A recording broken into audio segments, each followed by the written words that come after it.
We are here. We have made it. We've gotten past the opening game. What a game that was, by the way. Dallas and Tampa Bay. CeeDee Lamb, Antonio Brown coming through for Team Bankster. Real hard. But here we are. Week 1, NFL. So excited. Folks, my name is Doug Shain, Bankster DFS. This is the No Glitz, No Glamour daily video. Week 1.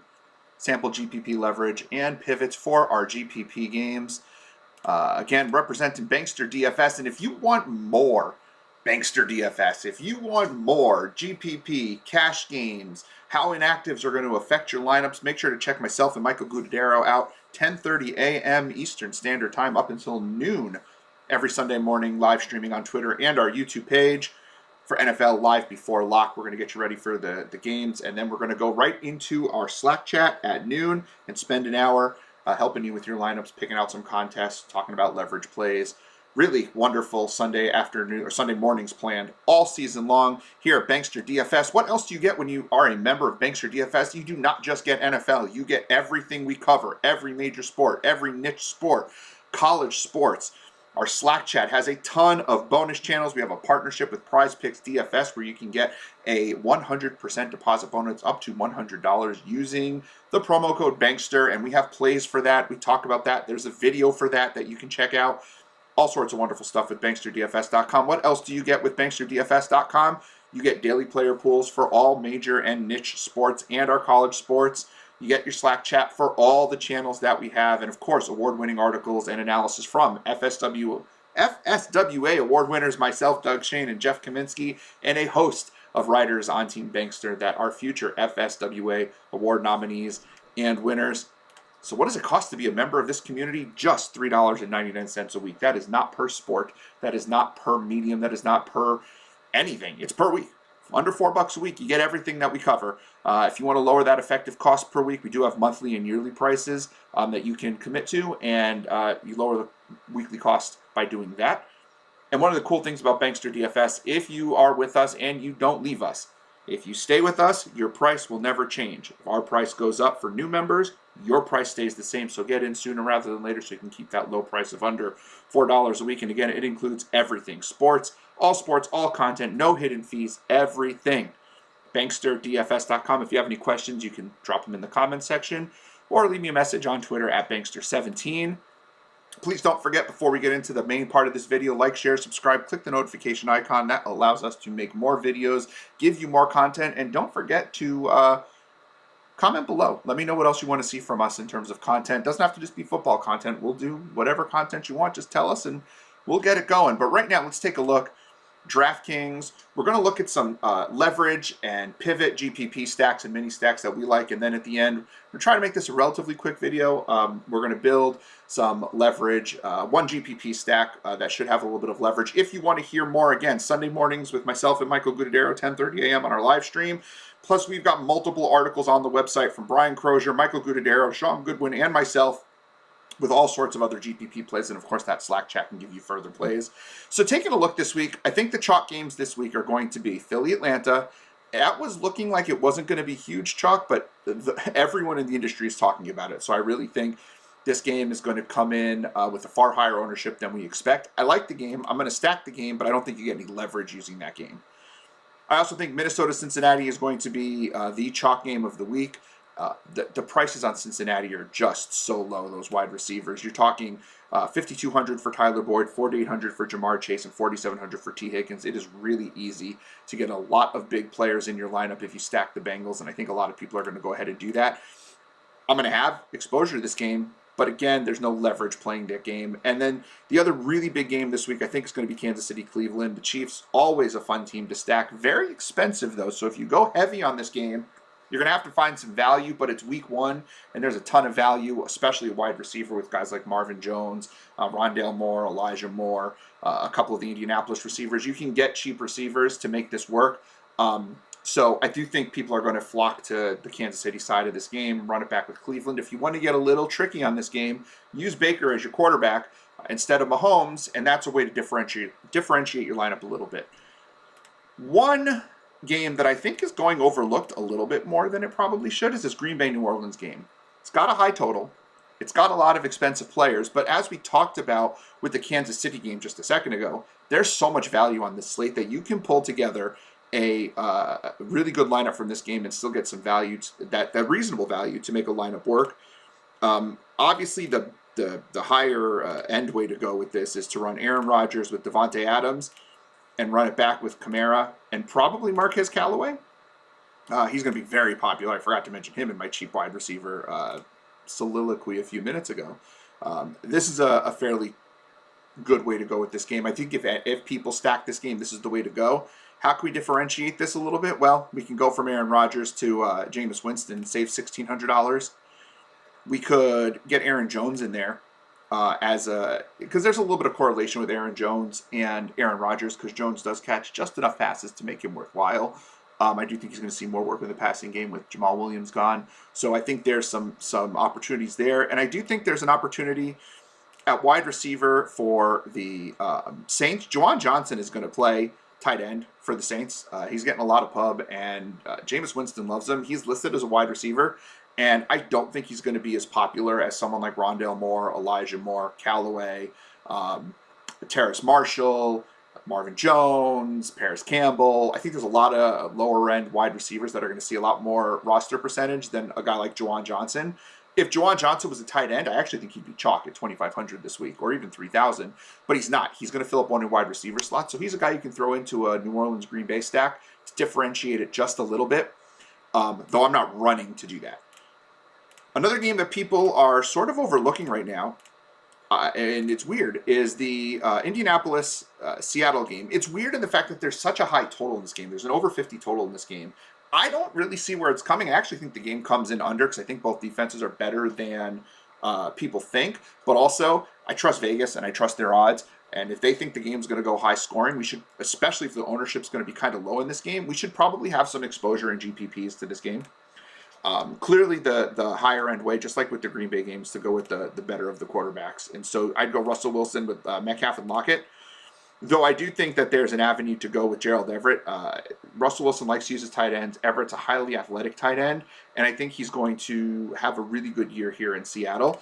I'm not running Wilson with all three of these guys. I'm just putting them on the screen so you can kind of see who the players are. I'd run two of the pass catchers, and if you really want to differentiate your lineup, you pull Metcalf or Lockett and run them with Everett. Lockett is obviously the higher variance receiver, but we saw last year when he pops. He can pop for a 40, 50-point game. So it depends upon how you want to play this. And over on the Indianapolis side, with T.Y. Hilton out, you've got Pittman, Pascal, and Campbell. I think Pittman is clearly the best of the options here, though I do think that last year, the first game of the season, Paris Campbell, if I'm not mistaken, saw a ton of targets before he got hurt. Yeah, it was 9 targets in week 1. And at $3,700, if the team still likes him, he's a guy that we can take a look at as well, who you can throw in the lineup. I'm not running this heavy on this game. Like, I'm not running 6 players in this game, most likely. You can. It's fairly differentiated. But this game would have to go over 60 points for this to pay off. Again, clearly you could switch to Wentz instead of Wilson with 2 receivers on each side, or the tight end. And I think you're in good shape with that as well. But I do think you need to have some exposure to this game as well. Another game, of course, that's going to be somewhat popular is Tennessee-Arizona. There's a lot to like in this game, but I think, again, the chalk way to go in this game is going to be with either Murray or Tannehill, and then you run it with 2 of the receivers on each side. Hopkins, Brown, Julio, and Rondale Moore are my choices. I'm not in love with A.J. Green and Christian Kirk, and you definitely don't want to run anyone else from the Tennessee receivers. If you do, you're literally just throwing a dart. Someone could go and do something, but it's unlikely that you're going to see any of those guys pop off. This is a very limited target tree for Ryan Tannehill. Ferkser is a guy who you can get in for $3,200. He's a way to differentiate, so maybe you fade Julio. I probably wouldn't fade A.J. Brown, assuming he's playing. He's a little banged up. But you throw Ferkser in there, that works. Another way you can play this game is if you want to get a little contrarian on this game. Derrick Henry is a guy you can obviously put in there. I'm not running him with Tannehill. I don't think they correlate well. They actually are negatively correlated because Henry doesn't catch enough passes. We talked about that in our Bankster University GPP strategy session, which you can find in our NFL playlist, the GPP strategy session. We talk about negative correlation. But I do think Chase Edmonds is a guy who could play well for this in this game. At only $4,600, even if he gets 10 carries and 5 targets, 15 opportunities to touch the ball at $4,600 in a faster paced game. I do think there's going to be a lot of throwing in this game, so I do think a guy like Chase Edmonds is someone that we can take a look at $4,600. I actually like Chase Edmonds and the Cardinals defense as a mini stack in case the Cardinals take a lead and they can run the ball down. I do like correlating running backs with defenses, and if the Cardinals defense can do anything on the back end, they've got a pretty good front seven. They put a lot of pressure on the quarterback, 3 or more sacks in 11 of 16 games last year. That's a sneaky way to kind of look at this game as well, though again, I'm not running to do that. My favorite play from this game is Rondale Moore, but he's going to be a favorite of a lot of guys. I just think that Kingsbury is going to try to get him the ball a ton, and he does not have to do a lot to pay off a $3,000 price tag, and he could end up being one of the best values on the slate. You know, even if he goes 6 for 60 and a touchdown, that's 18 points on $3,000. That's 6x. That's amazing. So he's a guy who I think they're going to try to force feed the ball. He's great in the open field. He's a guy I want to have some exposure to, and at just $3,000, he's chalk I'm kind of willing to eat, so I can do some other things with my lineup at a min-priced guy. Pittsburgh-Buffalo, people are talking up a little bit as a game that's going to go under the radar and could be high scoring. I actually like the defenses in this game. I think it's going to be a lower scoring game. I'm not running to stack Pittsburgh-Buffalo at all. This one could bite me in the butt.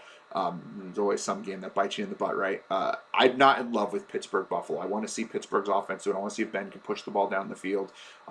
Last year, Ben Roethlisberger had one of the lowest average depth of targets in the league, and he held on to the ball shorter than just about any other quarterback in the league, which means he's not pushing the ball down the field. His arm, it might be turning to noodle, which is sad because he's got a ton of great wide receivers. You know, with Deontay Johnson, Chase Claypool, and Juju Smith-Schuster, and they're priced reasonably well. And, you know, if you're going to play the game, you run it back, obviously, with Steph Diggs, or maybe you run Allen and Diggs with one of the Pittsburgh receiver runbacks. I'm just not in love with this game at all. I just think it's going to be lower scoring than people think. There's certain games I'm pretty much avoiding. I'm sure you can find mini stacks that work. I'm not really interested much in the Chargers-Washington game. Don't love the Giants game, though I do think that there's an avenue for the Denver receivers in that game. The Giants secondary is pretty good, but Jerry Jeudy's really good. And if Teddy Bridgewater is even mildly competent, that receiving core with Sutton and Jeudy and Noah Fant, who Giants are not great against the tight end, that's a team that, even though I'm kind of avoiding game stacking that game, a one-off of a Jeudy or a Fant might be worth it. And I'm also looking at a one-off here in the Miami game. Jalen Waddle is super cheap. So at $3,600, he's a guy I might consider. Again, I'm not interested in the Miami-New England game all that much. So those are some guys that I'm kind of taking a look at in those games that I'm not as interested in. Let's see, looking at Houston-Jacksonville, I think Jacksonville's going to be far more popular than they should be. I just don't think their offense is great. I'm not sure Urban Meyer's cut out to be an NFL coach. Marvin Jones is going to be chalky. I do like him. And James Robinson is going to be chalky. And Houston was the easiest team to run on last year. I like Robinson, even eating the chalk, but $6,400 is actually not that cheap for James Robinson. You'd think the backup with ATN on the team, you would think that Robinson would have been priced down, but he was the running back that they priced up at $6,400 is ATN, who was the value. I think Robinson's fine, but don't think you're getting a screaming value. He's not a free square. He's not someone you must have. He'll do fine. But the quote-unquote free square on this team is Marvin Jones. He's the de facto #1 receiver right now on the team. Looks like he has a great rapport with Trevor Lawrence, and he's far underrated. He had 3 monster games in the last 5 games last year in Detroit, and I don't think Jacksonville will be any worse there. But I also think this game could easily go 17-3, and not a lot's happening because Jacksonville's still a young offense that doesn't, it's just not fully developed yet. San Francisco, Detroit. This one's a curious game to me. I don't see a natural run back for Detroit. I really don't like Detroit in this game at all, and nobody does. And I think that can have San Francisco grind the ball. So like a guy like Raheem Mostert's going to make a lot of sense as a one-off type of play at only $5,800. But I hear a lot of people talking about Deebo Samuel, Brandon Ayuk, and George Kittle as guys that they like. But then no one's talking about Jimmy Garoppolo. If you like all 3 pass catchers on the team, someone's got to get them the ball. We love Trey Lance. Everyone wants Trey Lance to be there, but he's not going to be there. He's not starting this football game. Jimmy Garoppolo at $5,500 is something we could take a look at. I will have some San Francisco stacks in case they go out and Jimmy G goes and throws 3 touchdowns in the first half. We love the receivers. I'll probably run it with 2 of the receivers, either Kittle and Ayuk or Kittle and Samuel or Ayuk and Samuel. I think I'm going to have a little bit of exposure to this game. If I'm going to run it back with any Detroit receiver, I'm on Ross St. Brown as a guy you can take a look at. Because I do think he's gonna be a starting receiver for the team. Terrell Williams is the number one receiver, though, and we know Jared Goff can push the ball down the field. He does have a pretty deep ball. He's not as bad as people say. Detroit in general is bad, but I do think Tyrell Williams at $4,400 is a reasonable run back play. That's not going to cost you a ton. I don't love TJ Hawkinson in this game. As you can see here, San Francisco is amazing against tight ends. So just not really feeling Hawkinson in this game. I love Hawkinson overall, just not in this game. So that leaves one game on the slate that I didn't reference, and that was cover boy Sam Darnold. He will eat your face. There's some pictures out there of Sam Darnold where it looks like he wants to eat your face. I love Sam Darnold in this game. You know, we always rip on the Jets games and we joke about them, but I actually think the Jets offense is going to be pretty good. And then on the Carolina side, the Sam Darnold side, I know he's not the Jet anymore. Sam Darnold, I think revenge game. He said it's not a revenge game. That's a bunch of hokey bull. It's absolutely a revenge game. He's going to go out there and do his thing, and Jets secondary is not fantastic. I actually know that their run defense is a little bit better than people think. People like to go back and think about Raheem Mostert's 80-yard touchdown run against the Jets early last year. Do you know in the rest of the game, he only had 12 yards on 7 carries? The Jets' rush defense did not give up a ton of points to the running back position last year. Not to say that Christian McCaffrey is going to be a bust, but everyone's going to be on McCaffrey. We talked in our GPP strategy session about differentiating a little bit. Well, fading McCaffrey in this game. You don't want to fade him completely. I love him for cash. But you fade him a little bit in this game, and maybe the Panthers throw the ball a lot. And I'm going to attack that Panthers passing game. Free from Adam Gase, Sam Darnold, and Robbie Anderson. They have a connection. They're former Jets. I love using them in this game. And of course, DJ Moore is the top receiver for the Panthers. Don't let anyone talk you into anyone else as the top receiver. DJ Moore is great. I think they're going to attack this Jets secondary, and I think Sam Darnold's going to try to throw for 300 yards, multiple scores. I see this game being a mini shootout. And if it's going to be a mini shootout, because that Carolina defense is improving. Love Jeremy Chin. I love what the Panthers are trying to do. J.C. Horn, I love what they're trying to do. I don't think they're all the way there yet. So I still think there's still room to attack the Panthers defensively. And Corey Davis is the number one receiver for the Jets. Zach Wilson loves him. I'm buying in on Corey Davis. I know people like Elijah Moore, and at $3,000, he's a really interesting play, and he's also very good in the open field. But give me the guy who's going to be the number one receiver for the Jets in this game at least. And I am going to bring it back with the second Jets pass catcher, and that's going to be Tyler Kroft. He's the only tight end on the roster. Carolina is not good defending the tight end. And at Kroft, it's min price, $2,500. He needs 8 points to pay off. If he has 4 catches for 30 yards and a touchdown, that's 13 points. I mean, you're talking 5x on that, over 5x. That's great. I think Kroft is going to be just fine. I like him in cash, and I like him in GPPs. And if I'm going to run back this game, I think we can differentiate a little bit, and we save $500 by going Kroft over Elijah Moore. Well, what does that do for the rest of us? Well, we've got a lot of money left, $6,400 per player. I'm going to go big. I can, so I'm going to. I want to run Alvin Kamara, who I think is going to just get a ton of targets. When Michael Thomas is out, Kamara not only sees his target share go up, his rushes go up, his rushing yards goes up, his receiving yards go up, his touchdowns go up. Alvin Kamara is a far better player with Michael Thomas not in the game because the team just relies heavily on him. I don't think the offensive scheme is going to change too much without Drew Brees. They don't have Michael Thomas. I do think they'll push it to Marquez Callaway a little bit, but I mean, Kamara is the guy, and he's one of the best inside the 5 runners in the NFL. Give me Kamara in this game. So if we got Kamara, we're going to run it back. We have enough money to make it work. We're going to run it back high end with Devonte Adams. I don't need to tell you why Devonte Adams is awesome. He just is. Devonte Adams is just awesome.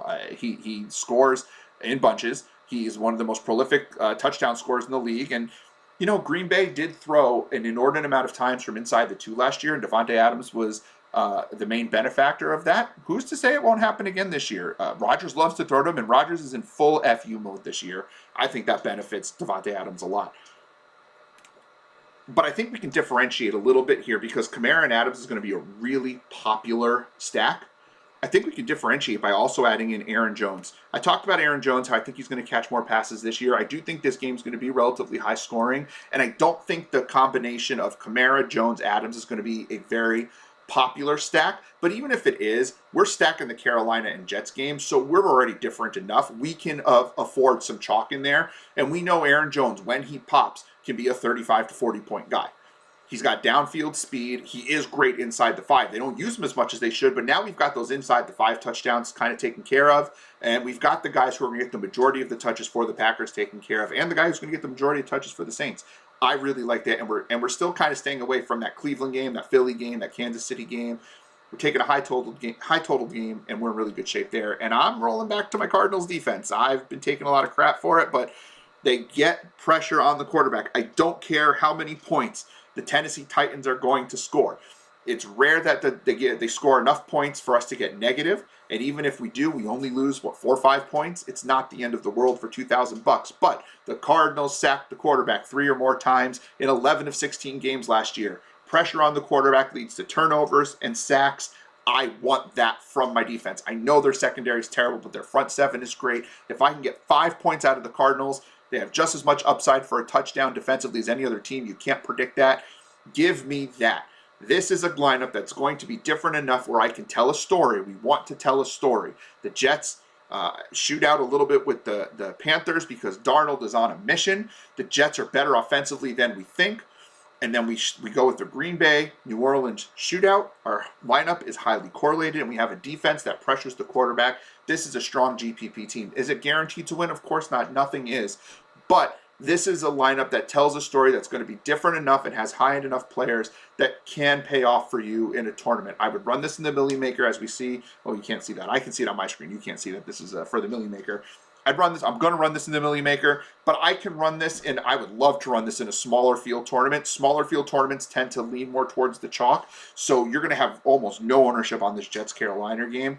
I want that in fields with less than 1,000 people and less than 10 entries max. So 3 max, 1 max, 10 max, fine. Give me a chance to really shoot up those leaderboards fast because they tend to center around the chalk. So I'm going to try to be a little bit different here and try to make that money. Folks, if you want to hear who else we like, please do not forget myself and Michael Gudadero, 10:30 a.m. Sunday mornings, live before lock, streaming live on Twitter and on YouTube. And Bankster DFS memberships, $3.99 a week, get you access to our articles, our player pools, and the Slack chat. The money is in the Slack chat. Community, sharing, group think, community knowledge.